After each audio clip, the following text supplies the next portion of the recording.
an exciting event, which is something we're delighted to host. I'm Michael Waldman. I'm the president of the Brennan Center for Justice here at NYU School of Law. And we began 16 years ago, as most of you know, founded by the clerks and family of the late, great Supreme Court Justice William Brennan, whose memorabilia, some of which is in the back, including the chair, which you're not allowed to sit in. Only at the holiday party do we do that. And the Brennan Center, from its beginning, has focused on the systems of democracy and justice, on the systems that give voice to ordinary citizens and that make our government work effectively and that honor the structures and strictures of the Constitution. And so it's not surprising that shortly after the Brennan Center's founding, when September 11th happened, just a mile to the south, that we began looking at issues of how the U.S. government responded to that tragedy and that atrocity. And the focus of our work, more than anything else, revolved around this issue, the issue of the proper role of the presidency, the proper checks and balances. And that should be brought to bear even in the necessary fight against terrorism. We have a strong liberty and national security program that continues to this day.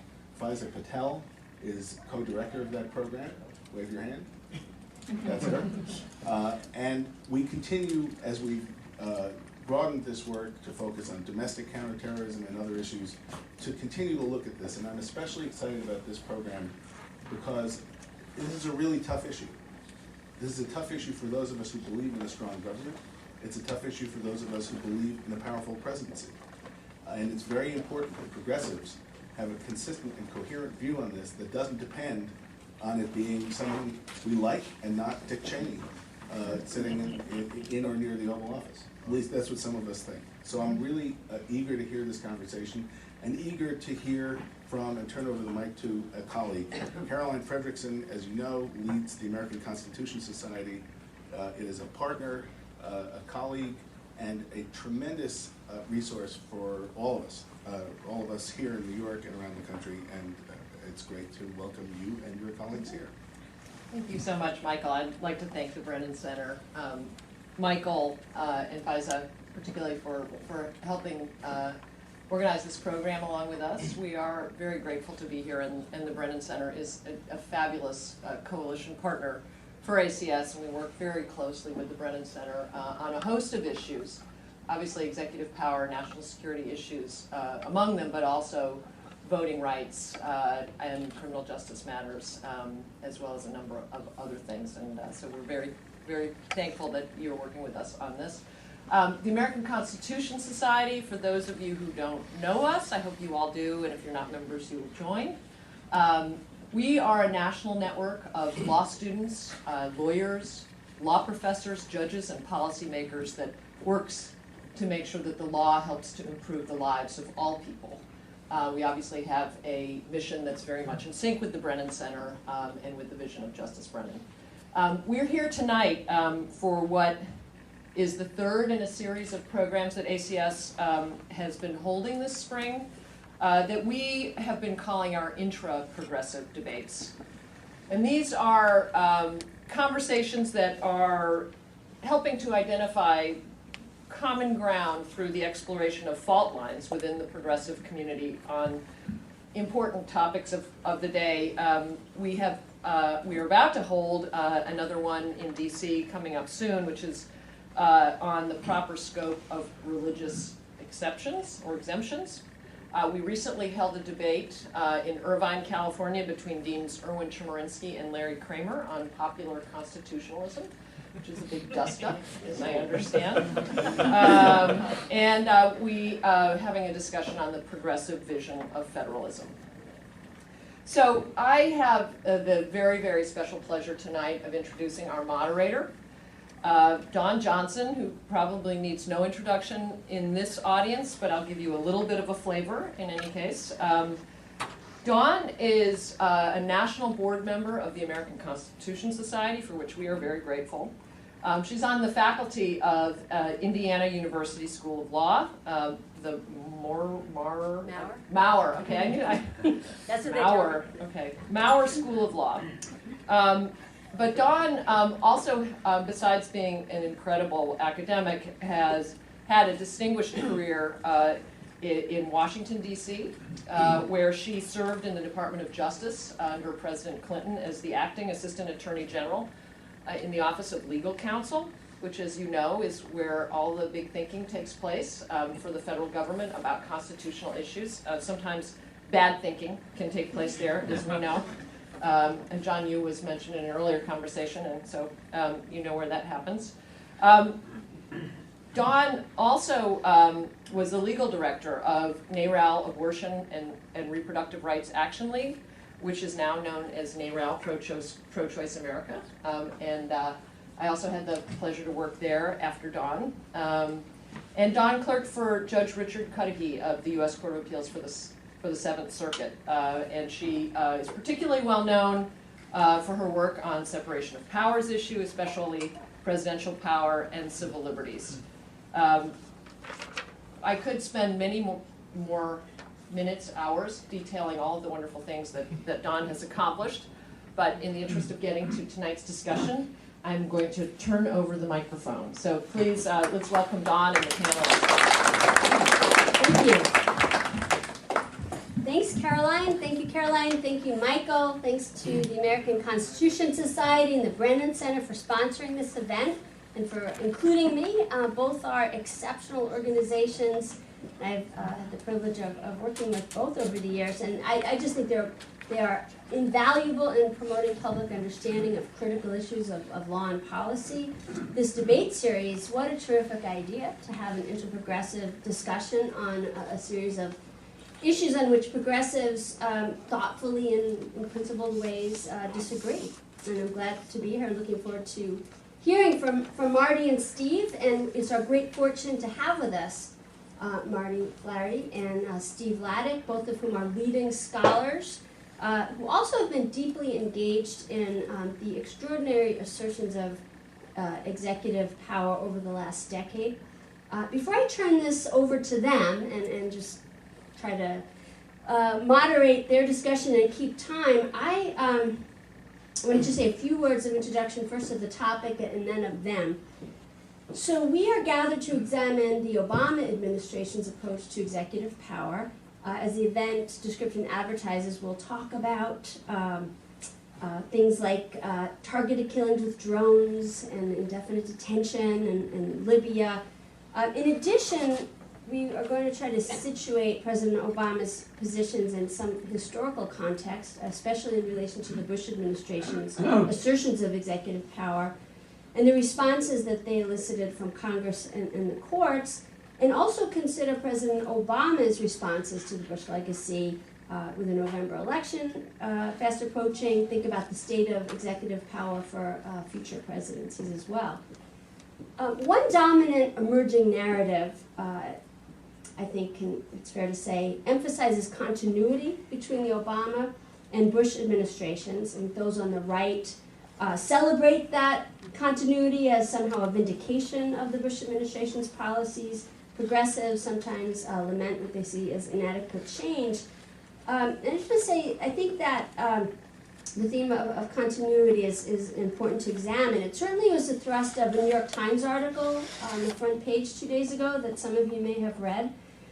President Obama, the story there told us, campaigned on criticism of President Bush's disregard of Congress in the war on terror, but now we're told has shifted to a stance of unilaterally asserting and aggrandizing executive authority, just as presidents, the article said, typically do.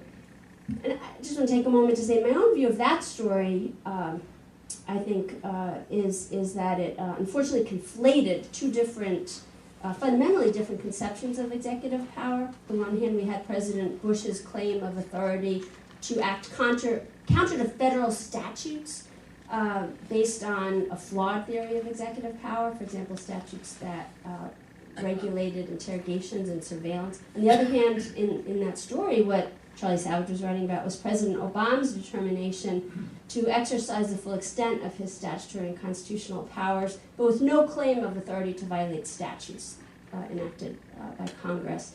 So in any event, the New York Times article, I think, was well-timed in that it reinforces the value of tonight's program. So I was glad to see that. And clearly, incredibly important set of issues. And now we are fortunate to have with us, as I said, we have the time this evening, and we have Marty and Steve. We have the expertise to go beyond the newspaper headlines. And it's now my great pleasure to introduce to you Marty Flaherty and Steve Vladeck.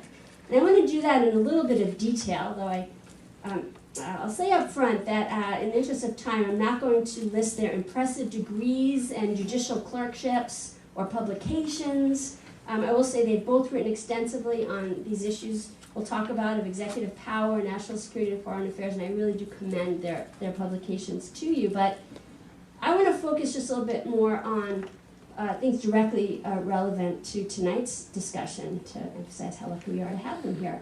So Marty Flaherty comes from Fordham Law School, where he's the Leitner Family Professor of International Human Rights Law, co-founding director of the Leitner Center for International Law and Justice.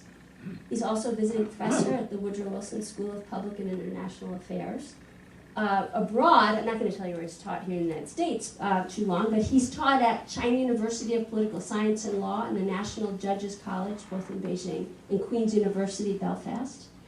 Marty formerly served as the chair of New York City Bar Association's International Human Rights Committee, and he has led or participated in human rights missions to Northern Ireland, Turkey, Hong Kong, Mexico, Malaysia, Kenya, Romania, and China. He is a life member of the Council on Foreign Relations, and his writings focus upon constitutional law and history, foreign affairs, and international human rights.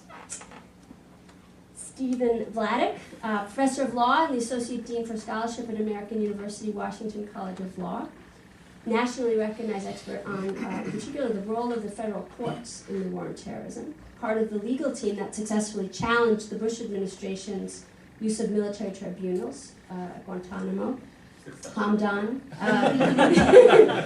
Your website says successfully. So I didn't challenge that. But we'll talk about that. Co-authored amicus briefs and a host of other major lawsuits, many of which challenged the U.S. government's surveillance and detention of terrorism suspects. Steve also has drafted reports on related topics for a wide range of organizations, including the First Amendment Center, the Constitution Project, the ABA Standing Committee on Law and National Security. He's a senior editor of the peer-reviewed Journal of National Security Law and Policy, and a senior contributor to the Lawfare blog, which I commend to you as a great way of staying on top of developments, even if you don't always agree with the positions expressed there. Or almost ever. I often agree with your post. So, just a word about the format. We are going to ask Marty and Steve first each to speak for 5 to 7 minutes. And we're going to start with Marty, and I made this very nice sign here with a 1 on it. So you get 5 to 7 minutes, and I'll hold this up to warn you when you're reaching your 7-minute point. And then 3 minutes for responses from each. And then I'm going to moderate a conversation and pose a few questions myself for about 30 minutes. And then we'll open it up to all of you, because we know we all consider ourselves progressives up here, but we do not claim to cover the full range necessarily on all issues of progressive viewpoints on all the issues we'll talk about tonight. So I want to hear from you and additional questions from the audience. All right, so with that, I am going to turn this over to Marty, but I'm going to just sneak over to my bag to get my iPhone so I can keep time. Can I use yours? Okay. I didn't bring it with me, and I have no watch anymore. I'll use your watch. Or give me one or the other, and then we'll be set. Whatever you prefer. Do you need your? No. We'll share it. Okay. All right. That doesn't. Okay. So thank you for being here. And, Well, great. Well, thank you, Don. Thank you to the ACS, and thank you to the Brennan Center. It's a delight to be here. I have to actually shift gears being here, because last week I was speaking on a panel at the Federalist Society AEI. So it's kind of nice to be among friendly faces. That panel consisted of, among other people, John Yoo and Jeremy Rabkin. So it's kind of right and writer. So even though I think there'll be some disagreement between me and Steve, I don't think it'll be as sharp as it was last week. But I bring that up actually to sort of give you a report from the field that dovetails with what Dawn said, because, you know, why do these things at the Federal Society and AEI and et cetera? Well, one reason is just to have an alternative voice there for whatever good it is. But another is, you know, it really gives you a kind of richer sense of thinking on the other side that you get even just beyond blogs and articles, et cetera. And, you know, the one thing I can report is the trope over and over and over again is professed love for, if not President Obama himself, the policies of President Obama, which they view as more or less a complete vindication of everything that went before. So this is a real, you know, issue. Now, in these introductory remarks, I really just want to say some very general things and then flag a couple of issues that we'll probably be talking about. So the general theme is, my main theme is, I fear, and I'm sad to say, there's enough of a kernel of truth in that assessment to make this endorsement of President Obama's policies from the right, to make it troubling to progressives, you know, myself included. And I say that for three reasons. One is the stakes involved, because there actually is something of double standard for the Obama administration, but I think it's something that he actually can't do anything about. And the double standard is this. Short term, I don't have, you know, many worries in the sense that whatever the claims are, the legal claims and other claims are, you know, I know a lot of the people in the administration. I have a relatively high confidence that there are good faith efforts to do the right thing, broadly speaking. But the precedent set by whatever claims they make really set up some potentially dire long-term consequences in the hands of other less fastidious administrations. And so that's a real worry, which increases the stakes with regard to whatever this administration does. Which brings me to my second kind of introductory general point. And my second introductory general point is, you know, the record is mixed. It's mixed, it's complicated. I think there are certain areas where the Obama administration, by my lights, has done significantly better. Other areas where there is a story of continuity to be told, and other areas where it's arguably worse. In fact, what prompted that was Mike Ramsey at an earlier Federalist Society panel that I was partaking in. That was and he's a moderate conservative scholar, that was the gist of his remarks about how the Obama administration not only continues the Bush administration policies, but if you're worried about executive unilateralism, it's actually worse. And I think, you know, one can make an argument in at least a couple of instances where there's some truth to that. And the final kind of general point, and then I'll flag kind of two issues where I think, and just one other sort of general idea about results, because I was thinking, you know, this is a complex picture about the track record, about the results. Is there any sort of general coherent theme?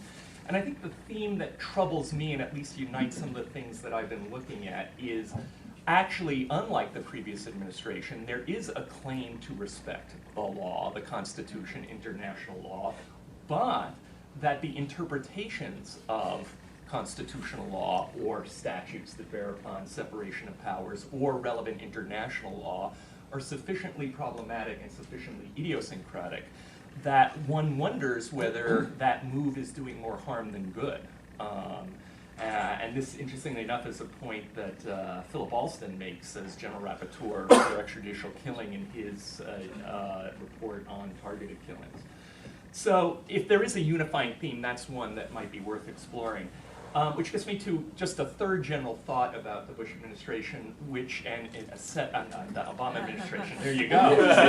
Federalists are right. No, it just shows you I've been spending too much time with them. Is, you know, motivations. Now, the kind of Federalist Society account, the John Yoo, Mike Ramsey, et cetera account is, gee, you know, naive, progressive Barack Obama was talking a good game, listening to all these ACS people when he was running for president. But once he faces the realities of power and how dangerous this world is, well, of course, he realizes that Dick Cheney was right, okay? Whereas I obviously disagree with that account. What I think is actually going on, and this is, I think, what the Times and Charlie Savage is saying, is it's much more something that Madison predicts in Federalist 51, which is that, the president is doing what presidents generally do, which is increase their power, which is attempt to increase their power and attempt to aggrandize it. And I don't think even that is a conscious process. One thing I've learned from doing human rights kind of in many places around the world is even well-meaning executives tend to overreact because they perceive the problem as more dire than it is, and they also perceive the way at it is that the most efficient way at the problem of security is through them, unchecked by legislatures, unchecked by courts, unchecked by international law. And so I think two areas which we'll then continue to talk about, there are many areas that we can talk about this, but the two that really are on my mind are, as much as I supported the results, was the Libya incursion, which I think really does set a potential bad precedent for future presidents. And then secondly, targeted killing, which I think also creates very bad separation of powers precedents, compounded by a pretty mystical, I guess, or pretty Delphic interpretation of the relevant international law. So I hope those are things we can explore. Thank you. Great, thanks. Let me just say thanks to Dawn and Caroline, to the Brennan Center for putting on this event, to Marty for agreeing to manufacture some differences between us, because I think we actually largely see eye to eye. So part of why I was so taken by this idea is because I actually think, especially with the election looming, that we really do face something of a crisis when it comes to progressive national security policy. And the reason for that is not just because of the trope to which Dawn and Marty both referred, but actually I think it's a trap. And I think it's a very clever trap, whether sprung intentionally or not by those of different political viewpoints from ours. And it goes something like this, right? So the departures from prior counterterrorism policies can be attacked as weakening our national security and therefore become an issue in the election. Continuity, right, as Marty suggested, vindicates the Bush administration and puts President Obama on the wrong side of Senator/candidate Obama, which will look really good in a series of election videos, campaign videos. And so therefore, right, it follows, presumably, that critics of the administration on national security issues are actually outside the mainstream, right, that we're so far to the left that we have no idea what we're talking about. And that defenders of the administration are, like the administration itself, hypocrites. And I think that's, that's a very nasty trap from which to try to extricate ourselves. So let me try. I think we have to bracket Libya and targeted killing for a second, just because I think those are the two places where there is the strongest continuity problem, and I think we can talk about some of the reasons why. But there are some very important differences that I think our friends on the right often tend to marginalize. Jack Goldsmith has a new book called Power and Constraint, which I would urge you all to borrow. Because I think it really, I think, conveys in very powerful rhetoric and in very powerful writing some of these themes.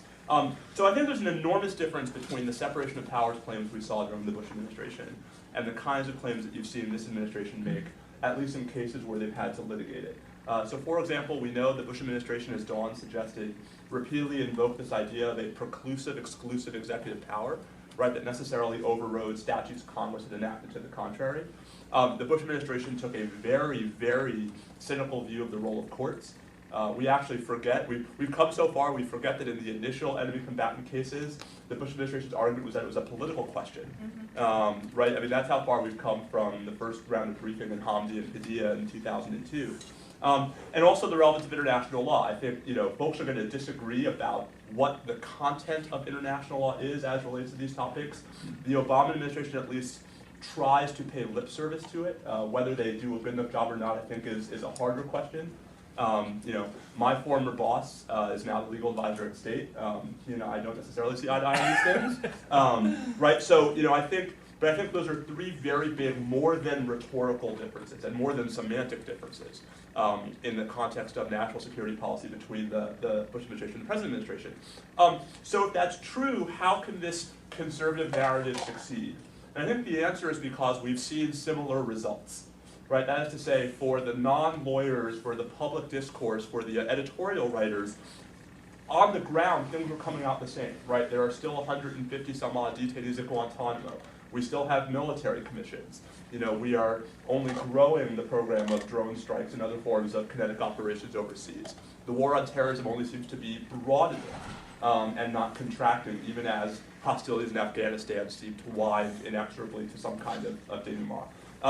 And I think the question is, why are we having the same results if this has been a different approach, at least legally? And I want to suggest three possibilities. The first is the role of the courts. So the Obama administration has not been hostile to the courts have been hostile to the Obama administration. Right? So there's a remarkable body of jurisprudence, for example, in the Guantanamo detainee cases, where the DC Circuit repeatedly chides the Obama administration for not arguing for enough, where the administration takes a relatively moderate position on a question of the role of international law, or the relevant standard of review in a Guantanamo case, or things like that, and the DC Circuit judges write with some dazzlement and bewilderment about how they can't believe the administration isn't arguing for more. Right? If those are the courts, you know, I don't know that we can blame the administration for actually trying to end up somewhere in the middle. The second piece of this is institutional inertia and defense, right? I think it's unfortunate that the Justice Department has adhered to a lot of the positions it has taken in prior national security litigation. The state secrets privilege is a really good example of one area where this has been true. The Justice Department's sort of categorical hostility to Bivens suits, right? So damages claims against federal officers arising out of constitutional violations.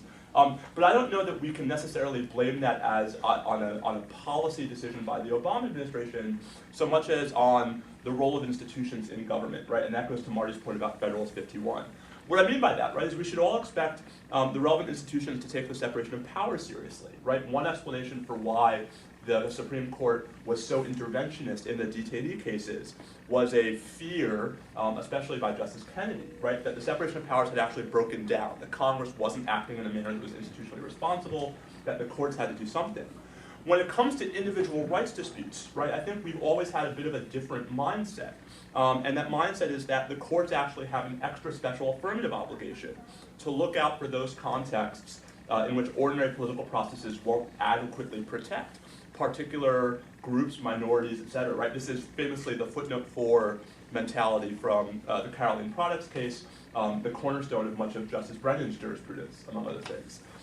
Right, and so the court's performance, I think, especially the Supreme Court, over the last 5-6 years, suggests that much of the blame for the current state of national security policy rests with the courts as much as with the administration.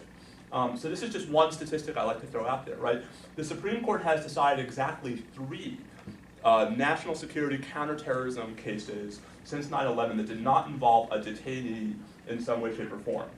Right? The only reason why they took those 3 cases was because those were the only 3 cases in which the government sought certiorari. Right? The Supreme Court has not taken a single case that didn't involve detention of an enemy combatant, where it was the victim of the counterterrorism program who was actually invoking the court's jurisdiction and trying to get the court to review it. So against that context, right, I think we have to be careful to affix blame where blame is properly due, and worry whether the administration should be more active in arguing against these results as opposed to just passively accept them as they come up. And my last point, and then I'll shut up, is sort of the difference between law and policy, right? So, and I think this is actually the hardest piece for progressives, because we should disagree about what is the right policy, right? As between action X and action Y, what is the best thing to do as a policy matter?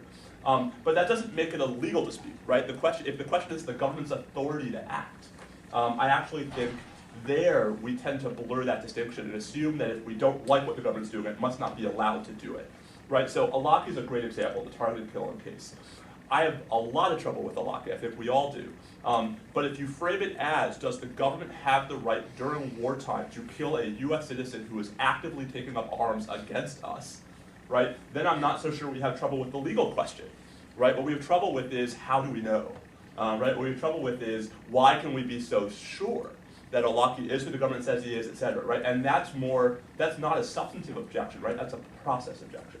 And so I guess, there's a lot to say about all of this. I suspect we'll say some more of it. But I think it's very important to not buy into the conservative trap, because I think it demeans the argument, right? And it's sort of, it's too easy for us to say, oh no, this is how we're different from the prior administration, and then have the conservatives say, well, but look at all the ways you're the same, therefore we win, you lose. There's a lot more nuance here. I think reflecting on and recognizing the nuance is the key to actually understanding where progressives disagree on national security policy. So I'll stop there. Great, that was useful. And in the spirit of ginning up disagreements, so I'll sort of project Jeremy Rapkin onto you. I guess I'd say 2 points that strike me, which is, one, I'm not sure how compelling I find the argument that because the Bush-Cheney administration, not necessarily in that order, staked out incredibly extreme positions with regard to executive. So in other words, that the president didn't need Congress to authorize military commissions, that these cases were not justiciable, that the fact that we should give too much credit to the Obama administration for moving off of something quite that extreme. It's a strong Right, it is, so. It's the alternative. Right, well, I mean, it does, sort of create the issue is, will that be an alternative that comes back or not? But then if that's true, it creates this kind of meta problem that we all kind of suffer with, which is, the right is not just energetic, but they're successful because they're energetic, but they're also successful because they stake out such extreme positions on one side, which then makes, everything else look less reasonable. And so, are we buying into that other kind of trap if we say, well, gee, at least Obama's not saying these cases are not justiciable, at least Obama's saying, the president doesn't have unilateral authority to do all this stuff. Wouldn't we be better to push from the left on the other side and at least start staking out what would be, not extreme, but reasonable positions on the left to make whatever the middle winds up being more reasonable. So that's one response. The second response is about the role of the courts, and it does. I'm inclined to do a judo move on that particular observation, which would be that, well, gee, if the courts are not going to be a source, except in the most extreme cases, for performing their functions in separation of powers and protecting individual rights and upholding the law and all of that, all the more reason that we want the executive to stake out, moderate positions. So to the extent that the Obama administration is doing the right thing in front of the DC circuits and trimming its sails and going against the Madison 51 insight, that's great. But my argument would be, all the more reason to do it in other areas. And that applies really, to Congress as well. So, why not veto the Defense National Defense Authorization Act? And then getting to Libya, looking at why not go to Congress, for that. So that would be my kind of comeback to that dynamic, I guess. So I think one of the things we have to grapple with, right, is as lawyers and law professors, how much of this conversation is just about Tony Kennedy, right? And what I mean by that is could the administration stake out such an aggressive opposite position when it already knows where at least the center of the court is on the big questions? What I mean by the big questions is this a war? Right? Does the government have the power to use military force? Right. Can it detain even citizens so long as they're captured on the battlefield? Right? And I guess, I wonder if, at least where the Supreme Court has answered the big questions, I don't know where the extreme left is, right, with regard to the administration. But let me That's my job today. There you go. But let me change the conversation a little bit, because I think this will help illustrate it, right? I actually think the most impressive example of leadership of this sort that we've seen from the administration is on DOMA, right, on the Defense of Marriage Act. And I don't mean to sort of change the conversation, right, but I think it's a relevant metric, right, which is the administration has, now taken the position that we should apply heightened scrutiny, right, to the Section 3 of the Defense of Marriage Act. It has received all kinds of political, resistance for that move. The leadership in the House of Representatives has decided to intervene on their own to defend the constitutionality of DOMA, right? And this is a federal statute that has nothing to do with national security, right? Suppose the administration were to take a similar position on the Military Commissions Act or the FISA Amendments Act of 2008, right? Or other statutes Congress has passed. I think that would be the easiest way to guarantee a Romney presidency.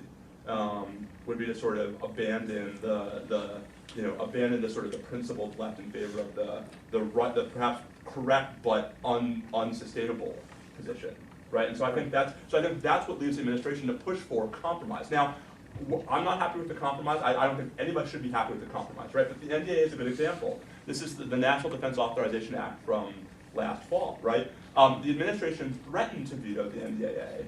And I know that sort of doesn't look like much, right? But as someone who was sort of deeply involved in working behind the scenes on the NDAA, that had an enormous effect on at least some of the language, right? I mean, the administration was actually quite successful in watering down part of the NDAA because of the veto threat. Should they still have vetoed it? Sure. I would have loved if they had vetoed it.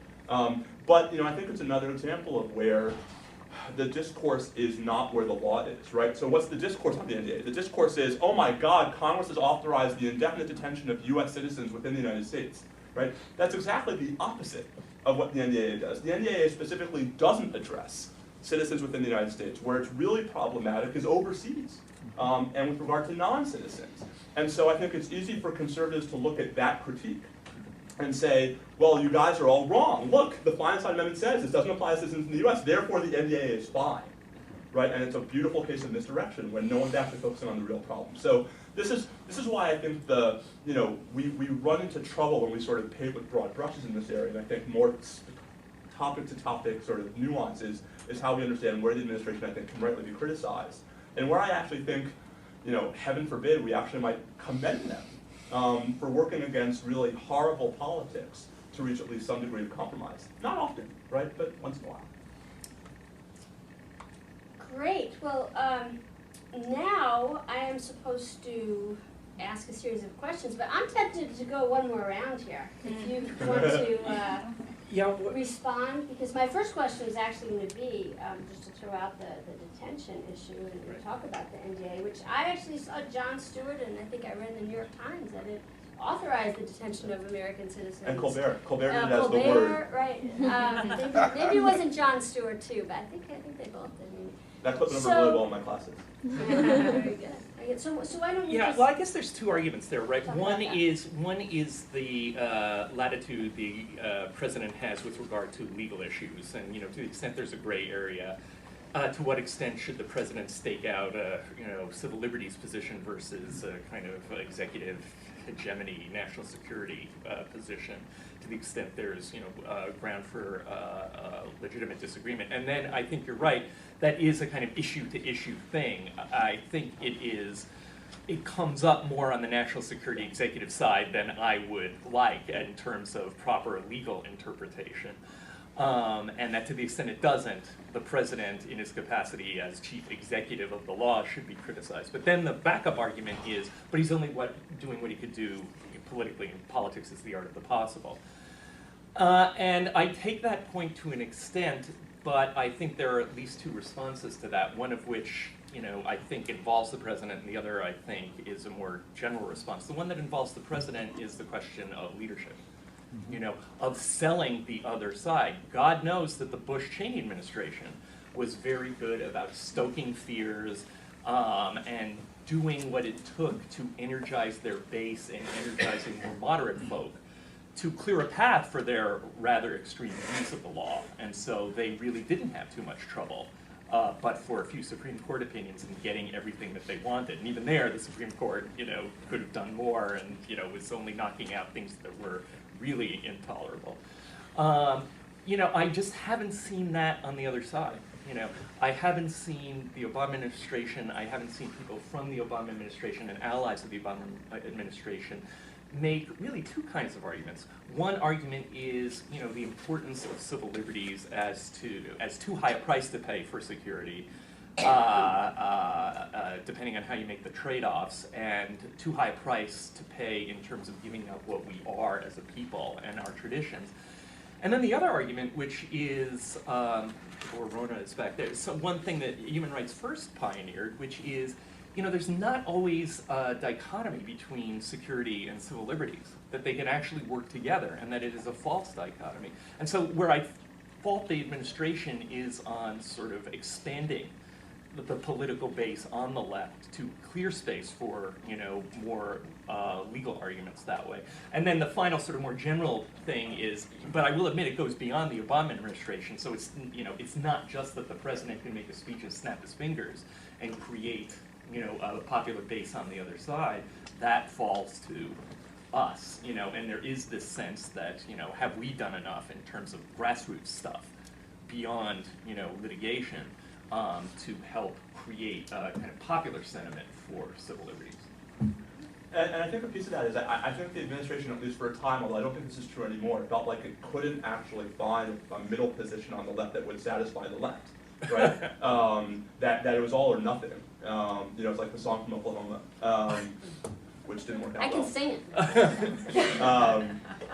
But actually, Marty, I agree with you completely about the leadership point. So much for the.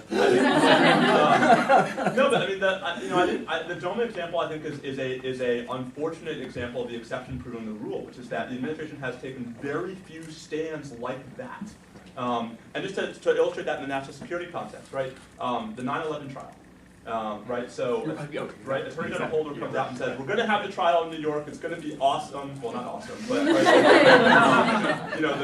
right, you have all these federal judges saying publicly, right, we can handle these cases, we want these cases, let us try these cases.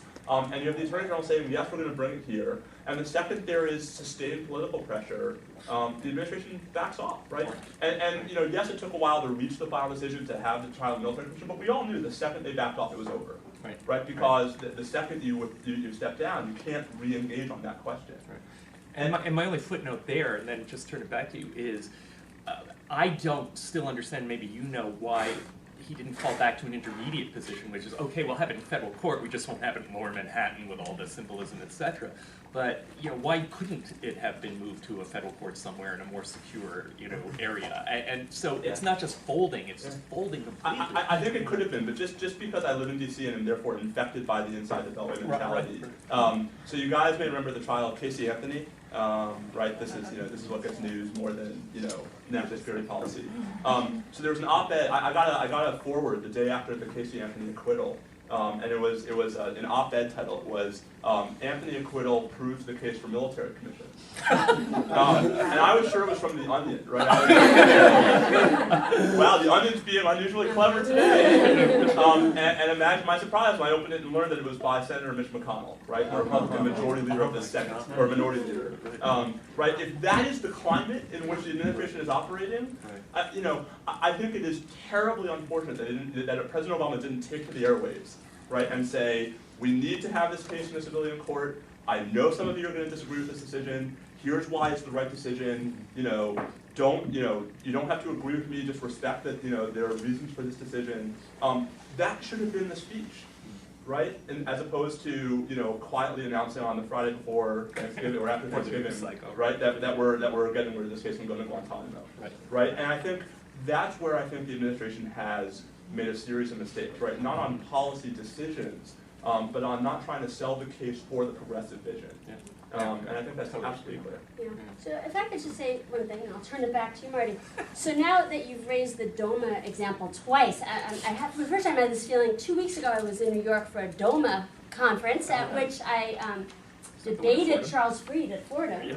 And so I was on a panel with Charles Freed, who was Ronald Reagan's Solicitor General, who said, the worst thing President Obama's ever done, and it's going to destroy the Department of Justice, but sitting on, so he was here, and over here is Dan Meltzer, who was President Obama's Deputy White House counsel, agreeing with Charles Freed that I was wrong, that that it was a mistake for the Obama administration which just puts, and it was a hard question, and I was the strong guided leadership, President's guided leadership on civil liberties and civil rights, and the history of the Solicitor General doing that, challenging Plessy and all that. So, and this is an exception to the rule that Department of Justice as an institutional actor defends acts of Congress. But it's a high bar to not defend an act of Congress for the Department of Justice. So that kind of leadership can only, I think, be, and then exercised on rare occasion. At the end, several very liberal law professors who will go unnamed, who are leaders on GLBT issues, came up to me and said, I'm not sure you were right to me. You great try, but it's a hard question. It's interesting, and so I think a lot of, like, on the state secrets, Bivens, all that, having worked at DOJ, really difficult to get them to move on those kinds of issues. And, we tried in the 90s on some other issues, and I think OLC, some of my friends who got to work there, did try in this administration as well. But it's hard. It's really hard to shift from what has been the tradition to leadership role on individual rights when you're talking about those kinds of issues. So, but I'd like to just to stay really on this topic. I think that the president did show leadership in the beginning. I mean, like, just to talk about detention and treatment of Guantanamo detainees. I did get to work on the transition, and at day one, he really did try to make a tremendous break, right, from the Bush administration's broad assertions of executive power, and got in there and ordered end to torture and black sites, and released and rejected OLC's extreme views, flawed interpretations on with regard to torture. At least released those opinions and tried to close Gitmo. So I think we can maybe focus more on why did that fail? Why do we still have 169 detainees at Guantanamo? And maybe that will help, figure out whether he should be trying to provide that leadership on other issues as well. Maybe I'll start with Steve, because you really have focused on the detention, the detainees of the issues we're talking about my successful tonight. litigation. Yes. Which, by the way, is being argued in the DC Circuit next Thursday. We've got a really favorable panel too. Why did it fail? I think it failed for two reasons, and I think actually, well, two and a half reasons. So the first reason why it failed is diplomacy, right? I think the administration, when it comes to things the administration may not have fully appreciated on January 19th versus January 21st, right, would be the difficulty in repatriating the detainees, right? So, the Guantanamo population really has three big chunks to it now. About a third of them have been cleared for release, but there's no country where we're comfortable sending them, largely because of the current security situation in Yemen. Right, about a third of them have been slated for trial by a military commission. We'll punt that to the side for a second. And about 47 or 48, right, have been identified as these specific cases where long-term detention really is the only, from the security perspective, viable options.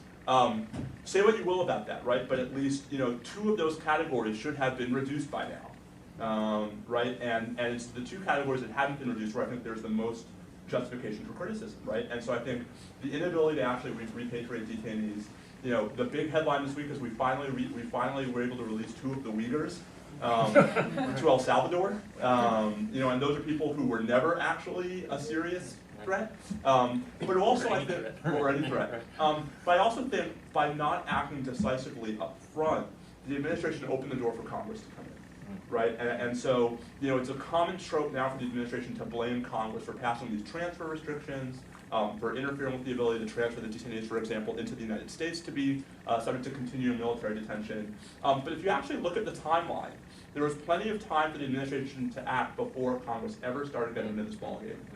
And I think, they missed their opportunity. So the longer time went on without decisive action, the more that it was left to task forces and interagency review processes, I think the more ammunition the administration was necessarily giving to the Republicans, and to the Republicans in Congress who saw the opportunity to really start making it harder. So now it's almost impossible because of a combination of these problems, whereas I think the opportunity window was the first 6 months of 2009.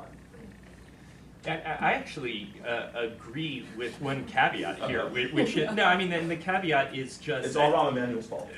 Right.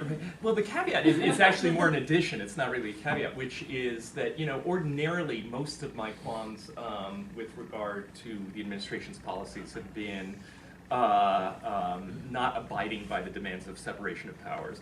But I think a point you can make is actually, under a proper view of executive power, the president had the power to do a lot of this. Certainly under the John Yoo theory.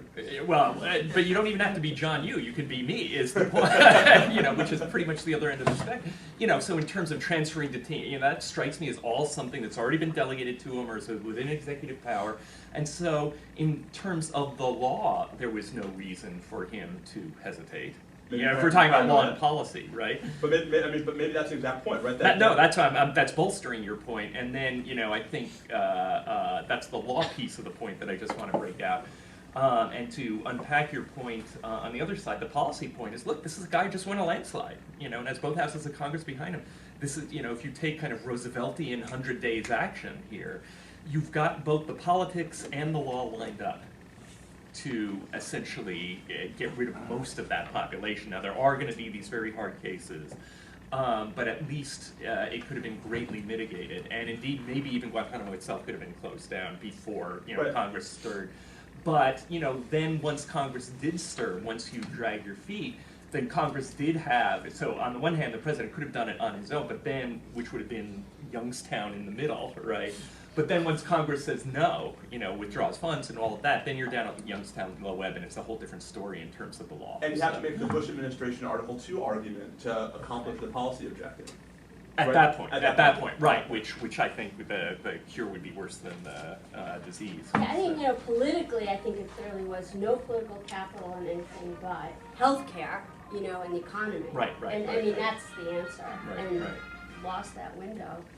And so before we move on to some other topics on detention and treatment of Guantanamo detainees, the other thing I wanted to put on the table is just the issue of accountability. And has there been an adequate accounting of the Bush administration abuses? And we've had some internal investigations at DOJ, for example, John Yoo and Jay Bybee. And in the news again is the CIA's, Rodriguez's destruction of the videotapes of the high-value detainee interrogations, waterboarding, and the decision not to prosecute there. The Senate Intelligence Committee is still investigating Dan Feinstein. I'm not really sure what we're going to hear from that. But and then we have litigation, and Steve referred to and Marty as well, the state secrets assertions and Bivens issues, which are not very successful. So how about the alternatives of still we hear calls for prosecutions still, and some kind of independent fact-finding commission. Is it should we have done it? Is it too late now? Where have we left executive power with regard to these Bush administration abuses for future presidents? Have we set the record straight, or are we, if Mitt Romney is elected or whomever 10 years from now, are we back at the risk of repetition? I'll back into this with a story from 2 weeks ago. I was telling Cindy Ross-Steicher that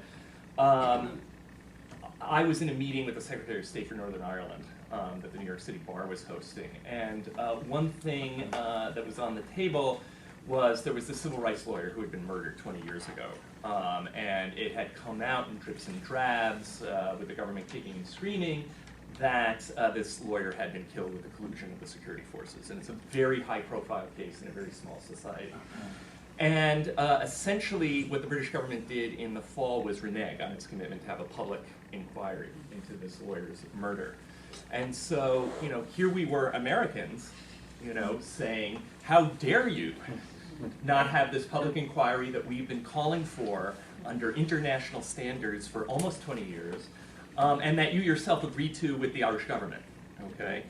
Now, this guy wasn't smart enough to say, back at you, and so we just argued on that, but you see the point, right? Which is, especially from my perspective as kind of an international human rights guy, I find this exceedingly troubling. One, because it just completely, not completely, but significantly undercuts the work of people like Mike Posner, in DRL. Moving beyond that, it's just more generally troubling from a domestic point of view not to have accountability. This creates a culture of impunity, and this is one of the worst precedents to set when we talk about, kind of the next Dick Cheney down the line. This is what I was referring to when I talked about the potential dire long-term consequences. Now, what should have been done, what can be done, I think in terms of this might be a dichotomy between law and political space, right? I think there are all sorts of legal options, right? There could have been, I think, more aggressive DOJ internal investigations. I don't see why there couldn't have been a special prosecutor appointed. Get creative, although here you need Congress, but you might have been able to get Congress to do it in the early days, have some sort of special commission that wouldn't have been lining up for a criminal prosecution, but really something more along the lines of a truth commission. There's all sorts of, I think, legal options. The question was, were any of them politically feasible? I don't know. I mean, I think maybe in the very early days, but I'm not even so sure about that. But even then, I think that just biting the bullet for a special prosecutor, and just having some sort of investigation. And then if you wanted to bow to politics and say, look, we're going to defer any decision on prosecution, but at least we're going to have an independent investigation, at least would go a lot further than we've gone so far. So I think that's right, but the place where I think Marty and I disagree, look, here's a disagreement, is, I think it's a little bit of wishful thinking, right, to expect a president who comes to office on the basis of such a profound political shift, right? I mean, the ideological space between the predecessor and the successor is so great, to go it alone on something like this, right? I mean, it's historically been Congress that has had the most successful role in exposing prior government malfeasance, right? I mean, the Church Committee, when it was the thing that finally blew the door open on the internment camps was the Commission on the Wartime Relocation and Internment of Civilians, which was a congressional commission. It was Congress that passed the Civil Liberties Act of 1988, right? So, I think, yes, the president could have shown leadership, but I think it had to be,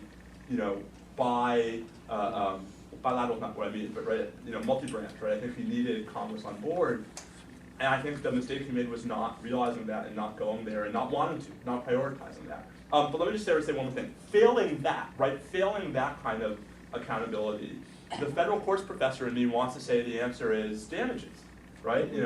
Let's have a robust damages regime. And here I think we come back to my point about the courts getting in the way, right? So, if you guys want to read a scary opinion, read Justice Kennedy's concurrence in the Al-Qaeda case about the detention of material witnesses. Because Kennedy goes so far to say as, in national security cases in particular, we should hold executive branch officers to an even lower standard when it comes to knowing what the law is and violating the rights of individuals. No one joined that opinion, but I doubt it's because there aren't people who agree with that mindset. So what could the administration do? I think what the administration could do is they could take less of an aggressive position in opposing some of these civil suits, right? So Jose Padilla just filed a certain petition earlier this week. This is the claim challenging his detention and mistreatment while he was detained as an enemy combatant. The Fourth Circuit opinion that said he couldn't go forward with his damages claim is so sweeping and so broad, one can hope the court will pay attention. I'm not optimistic. There's one example that really good. There's one example of the Obama administration actually supporting civil liability for torture. There's only one. This is a state law tort suit against the contractors partly responsible for Abu Ghraib. And the administration filed this amicus brief that took this remarkably dancing on the head of a pin position where they said, well, because in 2004 these contractors could not have been prosecuted because we didn't have extraterritorial jurisdiction over them in 2004 because various statutory problems, we'll support civil liability here, but not again, right? But not now that they could be prosecuted, we don't need civil liability. So even where the administration found a way to support civil liability for torture, it was on such a narrow ground that the entire en banc Fourth Circuit had a lot of fun screaming at them at the oral argument. I just have a quick but sort of meta addendum, and I just wonder if we're either painting ourselves into a corner or whether we're on the horns of a really big dilemma, right? And it would be this, sort of my argument would be, and I just expanded to Congress. Look, if the courts are not going to serve their, Federalist 51 function as a check, nor is Congress, right? Then, my argument earlier was all the more reason then for the president to show restraint, etc. But here's where the dilemma gets even higher. If the political atmosphere is such that the president can't do that, then where are we? And I'm not sure I have a good answer to that, but at least out of the course of this discussion, this is a dilemma that's striking me. And I think that's why we are where we are. Yeah. Right? I mean, I think that's exactly why we are where we are. Okay. Well, I was going to ask about drones in Libya, but I think we should open up and hear what you would all like to ask. So you can ask about drones. So just to tell you what I didn't ask about, So I do want to say I think Libya in particular is I think Libya and the War Powers Resolution is a great illustration is the illustration, I would say the one illustration of your point about commitment to rule of law and acting with an authority, but then interpreting the law in a way that that is the one issue that I have spoken out on publicly and criticized. But I do, I've had the same experience with Michael McConnell recently on a panel on Libya where they say Obama is worse than Bush in terms of not complying with the rule of law, and Libya is the first example. And then they mainly, I think it's, they all have the same list, but I do think that the others on the list are actually, it's not drones, but the others are distinguishable and just not, they're more like in the vein of the Charlie Savage article in the New York Times. But so I do want to talk about Libya, because I do think that is very troubling. Yeah, I'll just talk about Libya briefly, and even more briefly just say something about how targeted killings fits into this pattern. Because so the kind of tentative thesis, I floated was, is it worse rather than to completely reject an area of law, to embrace it, but embrace it in such a way that it renders it not only kind of meaningless, but a bad precedent. And so, I think the Libya aerial bombing is an example of it. Now, look, as a human rights person, it's great that the Security Council uses an example of R2P, and, that we got this horrible dictator out of there, et cetera, et cetera. Okay, we'll see what, unfolds in the country. But the process of getting there, and I'm going to collapse just the constitutional and war powers, I call it the War Powers Act, even though it calls itself, it's an act of Congress. It's meant to track the constitutional argument, and so just on statutory text, the argument is, essentially it boils down to because it was limited in scope and in terms of the way it exposed Americans to harm, and limited in terms of the ordinance. It was so limited, the War Powers Act wasn't triggered, and so the Declare War Act wasn't triggered. And what's the magic word? Hostilities. It says, Congress needs to get involved after 60 days plus 90 days when the president introduces troops into either hostilities or imminent hostilities. But that's not all it says, right? There are actually two more provisions that are even less close to war. One is flying airplanes, etc., equipped for battle, or bringing troops equipped for into the territory of another country, right? Without even shooting, without even hostilities. And then the final thing is something analogous to World War I mobilization, right? If you're just sort of massing troops on the border, that's triggered. So for the administration, and again, I love Harold Koch too, but for the administration to argue that that wasn't hostilities just was daft to me. Doubly so when you get to the sort of purpose behind the War Powers Act and the purpose of the Declare War Clause, which is look for any kind of significant military operation. And I would argue that when you're helping bombing another sovereign country, that qualifies. You need Congress involved. You need the sign-off from Congress. And so, I think, now, for whatever else, Bush went to Congress for, the first Gulf War and with the AUMF. And so, and the other thing is, it's not clear to me why Obama had to do that, because it seemed to me that, again, there was a window of time when the congressional leadership in the House and Senate, both Republican and Democrat, were on board with this.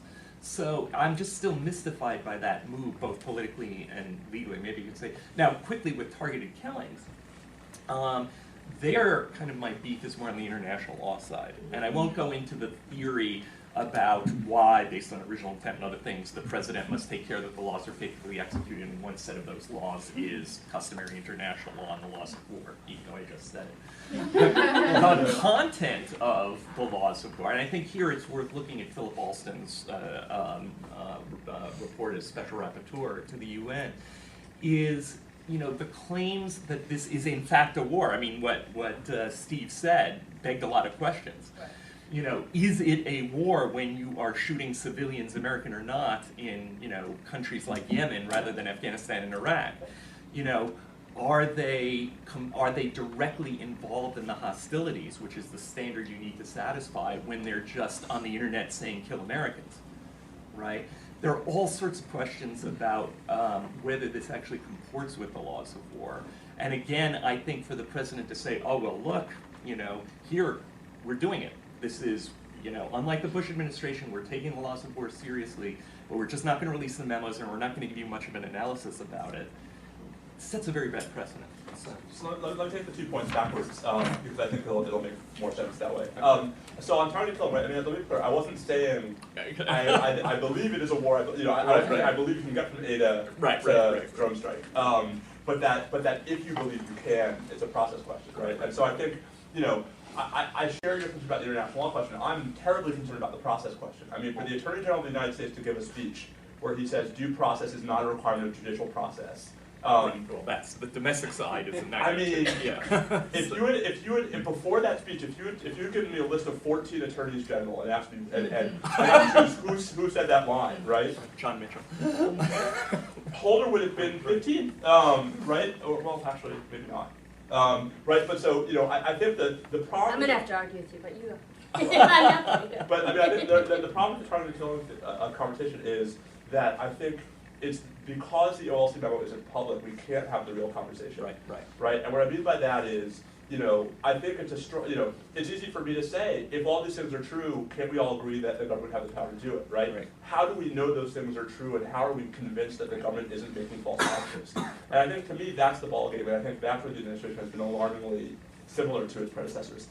With regard to Libya, I don't disagree that much about Libya. The only thing I'm going to say is, it's not as if the War Powers Resolution has been faithfully adhered to ever, right? And so for the critics of of Harold's memo, I agree with the criticism, but how is Kosovo different? Right? And in Kosovo, you actually had an attempt by Congress to affirmatively repudiate the action, which led to a tie, right? And the DC Circuit decision came up with Clinton, right? So I agree that the administration was perverting the War Powers Resolution. I'm not sure they were perverting it any more than any other president has. But that's not to commend it, right? But there's a horrible irony here. Which at the same time this conversation was going on about Libya, you were also seeing the beginning of the conversation about the NDAA, and you had the same members of Congress saying in one room, oh my God, I can't believe the president is exercising this power without our approval. And another room saying, we want to give the president the power to go to war with every terrorist group in the world, even though he doesn't want it. Right? I mean, it's like, that's why I don't know how much we can blame the administration for the perversity that is the politics of these kinds of discussions. But, maybe that's just because I live in Washington. There's just one follow-up on drones, and then so the idea that it should be courts reviewing, I'm not really sure what you meant when you said that that Holder's statement was Perverse and horrific, right? Number 15 on the list. But and I want to ask you that. But I agree with the point about not having enough information, both parts of the OLC opinion that can be released, redacted, or an adequate substitute, right? A substitute, a white paper, and maybe even more the process that we need more information about the process being followed. But the judicial piece of it, I don't completely understand. And since you're in agreement on this, I'll just ask: there is not a FISA court-like process in place now for Obama. And do you think that was going to be my question? Should there be something like that before every drone strike? You have to go to a court, and if so, Congress needs to create it. What is Obama supposed to do in the absence of a process to get that kind of judicial review? And I do think it is the kind of thing that ordinarily you would have process within the executive branch. I'm sure there is process within the executive branch. I'm sure all the people all the way down the line take it really seriously, right? The problem is not that there isn't process. The problem is that we can't, no. But with regard to courts, But the judicial so let piece me of go it, there. So I think how do you I get think that? ex-ante review would actually be a perversion, right? Because I think ex-ante review would actually have the effect of legitimizing all cases, right? And this is why I didn't agree with Alan Dershowitz's proposal that we should have torture warrants. Right. But I think damages suits, right? They're not perfect.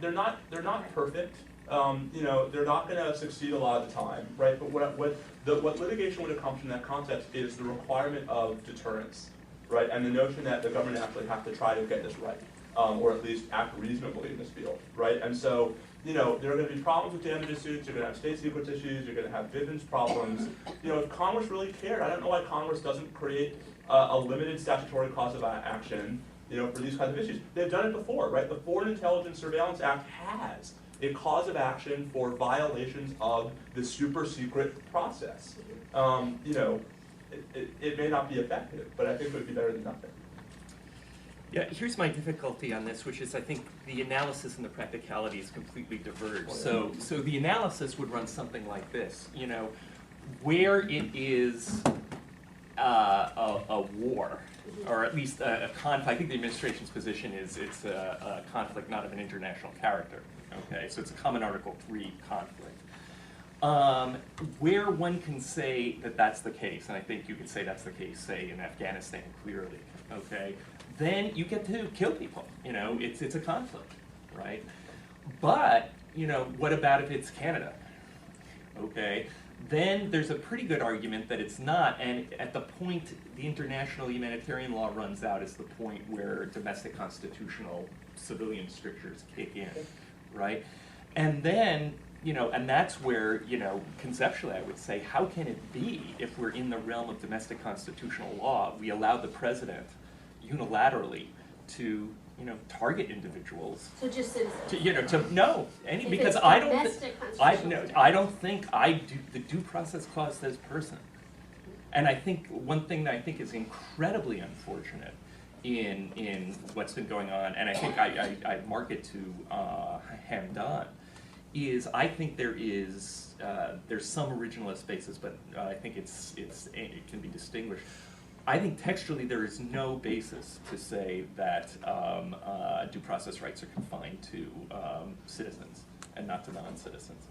And I think that's a very dangerous path to go. So that's just my views on that. Although we're pretty far down that particular path. We're pretty far down that path, but I think that's just a very wrong and erroneous and dangerous path. But so nonetheless, even if it's an American citizen in Canada, it's still going to be constitutional strictures. Then the question becomes, is the Constitution extraterritorial in operation? Another big conflict, I would argue, of course, that it would be. And then, how do you allow the president to target citizens, in Toronto for death, without some check from the other branches? Now, here's where the politics and practicalities kick in. I think there would be this, you couldn't get a FISA court analog through Congress, and even if you did, it would wind up legitimating rather than checking. And so, I'm really at a loss. I clearly am troubled by this in terms of analysis, but in terms of what to do about it. Other than, To defend meekly the Bivens suit that Alaki will bring. So, or at least, or the other thing would be just executive against self-restraint, which is, and I'm not sure there'd be a political payoff, there'd be a political cost for this, in the sense that, you just moderate your claim about when and where you can exercise unilateral authority to target people for death. And maybe that's the answer. All right.